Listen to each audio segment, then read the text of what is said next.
Good morning all of you. नई सोच नई दिशा में आपके एक बार फिर से स्वागत है। तो आपके जितने भी हमीरपुर बोर्ड की तरफ से अभी तक एग्जाम हो चुके हैं उनके ओल्ड क्वेश्चन पेपर की रिवीजन चली है 17 अक्टूबर तक। तो हम डिस्कस कर रहे हैं, क्लर्क का एग्जाम हुआ था 4 नवंबर 2018 को, उसका जीके पार्ट 2 आपसे डिस्कस कर रहे हैं। एक पार्ट पिछली वीडियो में हम डिस्कस कर चुके हैं। अगर किसी भी पर्सन ने वो नहीं देखा है तो आप प्लेलिस्ट में वीडियो पड़ी है, उसे भी आप देख सकते हैं। तो जो चैनल पर पहली बार विजिट कर रहे हैं वो चैनल को लाइक शेयर एंड सब्सक्राइब जरूर कर लें, ताकि आने वाले हर वीडियो की अपडेट आपको समय समय पर मिलती रहे। अगर किसी भी पर्सन को इसकी पीडीएफ चाहिए होगी तो आप मुझे, मेरा व्हाट्सएप नंबर है 9625736890। हमारा व्हाट्सएप ग्रुप भी है, उस ग्रुप को भी आप ज्वाइन कर सकते हैं। तो चलते हैं आज के पहले क्वेश्चन की तरफ। क्वेश्चन नंबर 121, फ्यूमाजलीन डैश है, जल्दी से बताएं। जो आपका फ्यूमाजलीन है वो एक क्या है। क्वेश्चन नंबर 121 का से आंसर बताएं। 121 तो वो है आपकी प्रति जैविक बियोफिनिस राइट। मलेरियाई परजीवी संचारित होता है। जो आपका मलेरियाई परजीवी है वो किससे संचारित होता है। 122 का से आंसर बताएं। 122 तो ये होता है आपका एनोफिलीज द्वारा बियोफिनिस राइट। उच्च कार्बोहाइड्रेट तत्व वाला नट फल है। 123 का से आंसर बताएं। उच्च कार्बोहाइड्रेट तत्व वाला नट फल है। 123 का सही आंसर आपको बताना है। वीडियो अच्छी लगे तो प्लीज चैनल को लाइक करते रहिए, कोई भी पर्सन लाइक नहीं कर रहा है, जल्दी से बताएं। तो इसका सही आंसर हो जाएगा चेस्टनट बियोफिनिस राइट। किसके निर्माण के लिए टेंटिन प्रयोग किया जाता है। किसके निर्माण के लिए टेनिन प्रयोग किया जाता है। 124 का सही आंसर बताएं। किसके निर्माण के लिए टेनिन प्रयोग किया जाता है। 124 तो वो किया जाता है सीआई सियोफिनिस राइट। मक्खन इसका उत्तम स्रोत है। तो मक्खन से कौन सी विटामिन पैदा होती है, जल्दी से बताएं। तो विटामिन से जितने भी आपके क्वेश्चन बनते हैं, अगर आपने रेगुलर अभी तक आपने जो 9 क्लासें हो चुकी हैं उसमें आपको मैक्सिमम जो साइंस के क्वेश्चन पूछे गए हैं, तो विटामिन से आपका हर एग्जाम में क्वेश्चन आपको देखने को मिला है। तो एग्जाम से पहले कोई भी आपका एग्जाम हो तो जितने भी आपके ओल्ड क्वेश्चन होते हैं उनको एक बार रिवाइज करके जरूर जाइए कि किस तरह से क्वेश्चन पूछे जा रहे हैं हमीरपुर बोर्ड की तरफ से। 125 का आंसर आपको बताना है।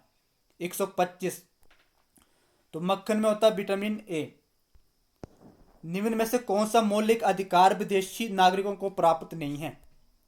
निम्न में से कौन सा मौलिक अधिकार विदेशी नागरिकों को प्राप्त नहीं है, जल्दी से बताएं। 10 सेकंड का आपको टाइम दिया जा रहा है, सोच समझ के इसका आंसर बताएं। 126 तो वो आपका अभिव्यक्ति की स्वतंत्रता का अधिकार विदेशी नागरिकों को प्राप्त नहीं है, तो बी ऑप्शन इज राइट। निम्न में से कौन सी नियुक्ति भारत के राष्ट्रपति द्वारा नहीं की जाती है।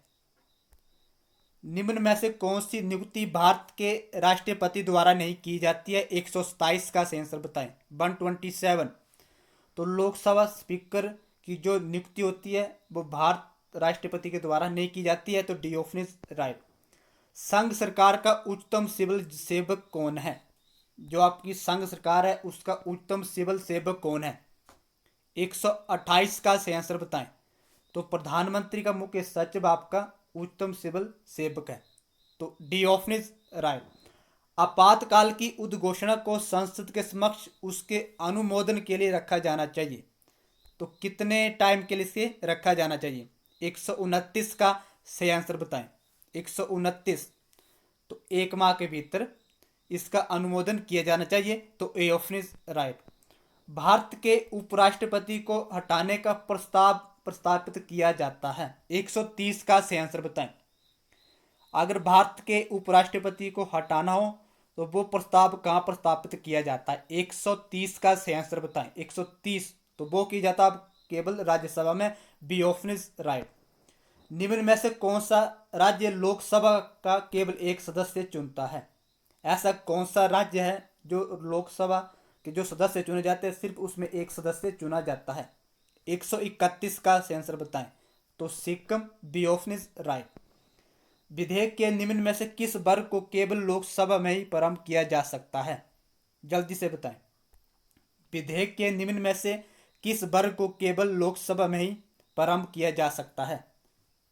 132 का सही आंसर बताएं। 132।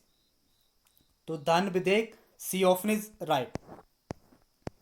स्वतंत्र भारत में प्रथम महिला मुख्यमंत्री कौन थी?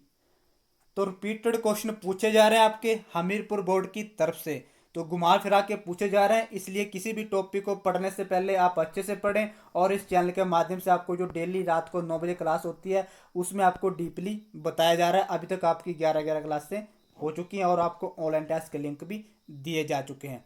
133 का सही आंसर बताएं। 133। तो ये आपके सुचेता कृपलानी भारत की पहली मुख्यमंत्री बनी थी, तो D option is right. Bharat में पंचवर्ष योजना को अंतिम रूप से अभी स्वीकृति प्रदान की जाती है। तो जो मैं भारत की जो पंचवर्ष योजना है उसको अंतिम रूप से अभी स्वीकृति किसके द्वारा प्रदान की जाती है? 134 का सही आंसर बताएं। तो राष्ट्रीय विकास परिषद के द्वारा इन्हें अभी स्वीकृति प्रदान की जाती है। भारत के संविधान के किस अनुच्छेद के अनुप्रयोग द्वारा वित्तीय आपातकाल की घोषणा की जा सकती है? तो अभी तक अगर आपने पॉलिटिकल की क्लासें नहीं देखी हैं तो उसे भी देखना ना भूलें, प्लेलिस्ट में वीडियो पड़ी हुई हैं। 135 का सही आंसर क्या होगा? 135। जल्दी से बताएं।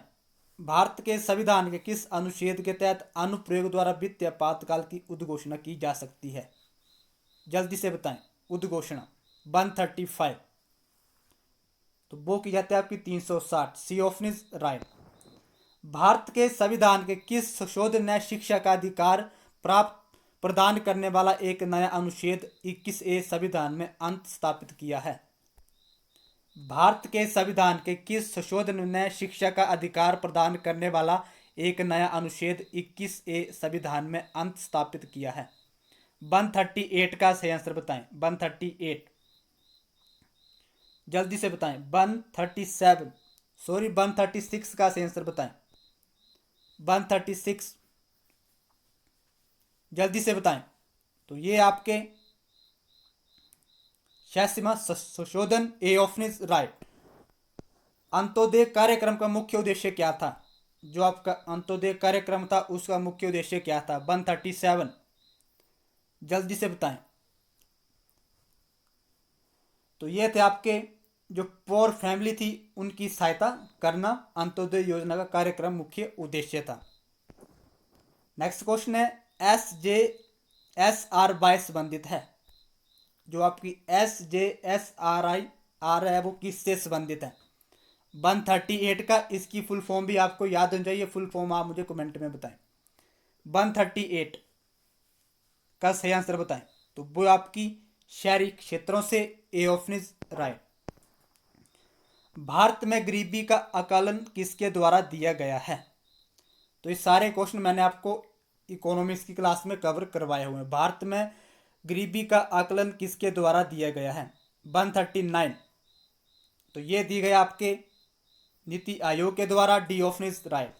भारत में केंद्रीय बैंकिंग के कार्य किसके द्वारा संपादित किए जाते हैं?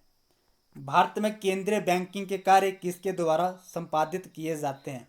जल्दी से बताएं। तो ये की जाते हैं RBI, C option is right. कोई भी पर्सन वीडियो को लाइक नहीं कर रहा और व्हाट्सएप ग्रुप में भी शेयर नहीं कर रहा तो प्लीज सभी शेयर कर दें। 141 का सही आंसर बताएं। निष्पन्नस्फीति है।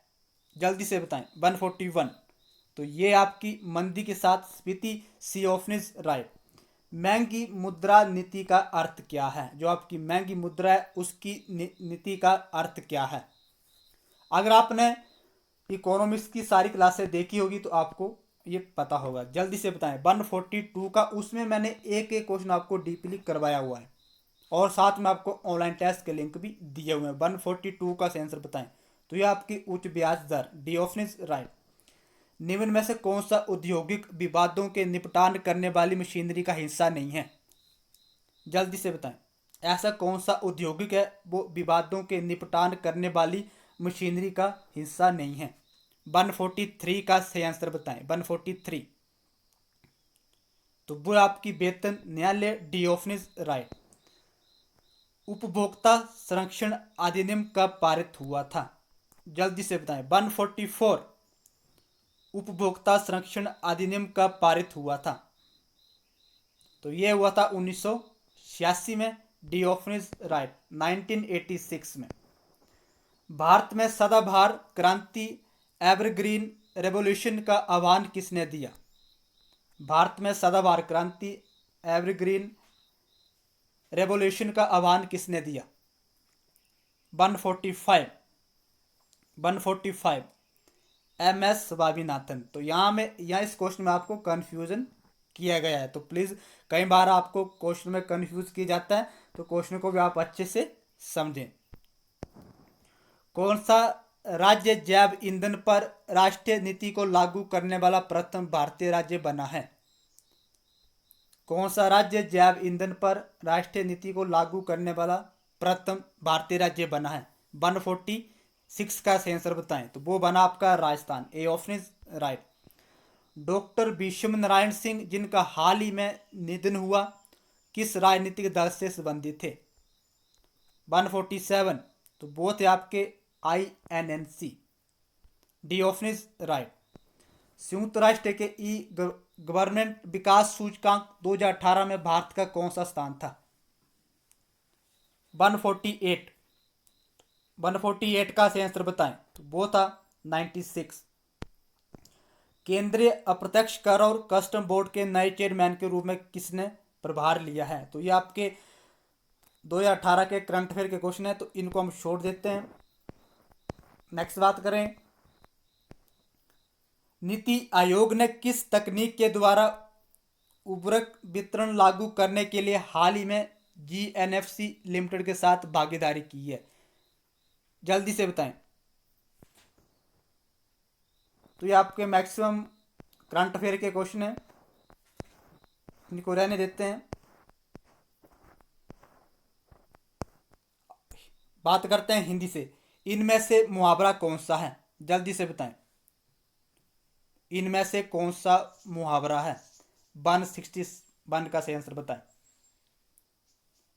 जल्दी से बताएं। इनमें से कौन सा मुहावरा है? 161 अंगूठा चूमना। C option is right. इनमें से कौन सा शब्द संज्ञा है? 62 का आंसर बताएं। 162 इनमें से कौन सा शब्द संज्ञा है? तो ये आपकी प्रथम ए ऑप्शन इज राइट।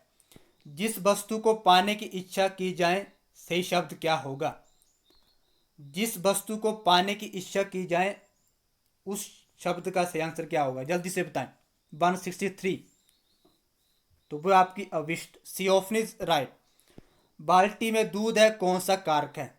तो ये सारी जितनी भी आपके कारक हैं, उसके रूल्स कौन कौन से हैं, वो आपको मैंने हिंदी ग्रामर की प्लेलिस्ट बनी है, उसमें सारी वीडियो पढ़ी हैं, उसमें भी आप देखना ना भूलें। ऑनलाइन टेस्ट के लिंक भी आपको दिए हुए हैं। बाल्टी में दूध है, इसमें कौन सा कारक है? 164 तो वो आपका अधिकरण, तो इसे भी आप याद रखें। आई का प्रत्यय क्या होगा? जल्दी से बताएं। 165 आई का प्रत्यय क्या होगा? आई, जल्दी से बताएं। आई 165 तो लिखा। C option is right. द्विजेंद्र का संधि छेद कौन सा होगा? द्विजेंद्र 166 द्विजेंद्र तो द्विज जमा इंदर, इसका संधि छेद होगा। A option is right. ओ वर्ण का उच्चारण स्थान कौन सा है? ओ वर्ण तो कंठ, तालु, मूर्धा, दंत, ओष्ठ, इसके महत्वपूर्ण रूल्स हैं, उसके बारे में मैंने आपको बताया हुआ है। कंठ, तालु, मूर्धा, दंत, ओष्ठ। 167 का आंसर बताएं। तो कंठोष्ठ बी ऑप्शन इज राइट। 167 का बी ऑप्शन इज। स्वार्था भिन्न शब्द है, इसमें से आपको देखना कि इसमें कौन सा भिन्न है। स्वार्था में कौन सा शब्द भिन्न है? 168 तो वो आपका चुपचाप। A option is right. हाल का उपसर्ग क्या होगा? जो आपका हाल है उसका उपसर्ग क्या होगा? 169 तो वो आपका खुशहाल। ए option is right. Last question है, आह्वान का विपरीत शब्द क्या होगा, विलोम शब्द क्या होगा? 170 का सही आंसर बताएं। तो विसर्जन इसका आह्वान का विलोम शब्द होगा। तो बियोफनिस राइट। तो आज के लिए इतना ही। वीडियो अच्छी लगी हो तो प्लीज़ चैनल को लाइक शेयर एंड सब्सक्राइब जरूर कर लें। अगर आपको लगता है कि कोई क्वेश्चन आपको जल्दबाजी में गलत करवा दिया या टिक लगवा दिया तो उसे आप कमेंट में भी बता सकते हैं। तो मिलते हैं अगली वीडियो के साथ, तब तक के लिए धन्यवाद।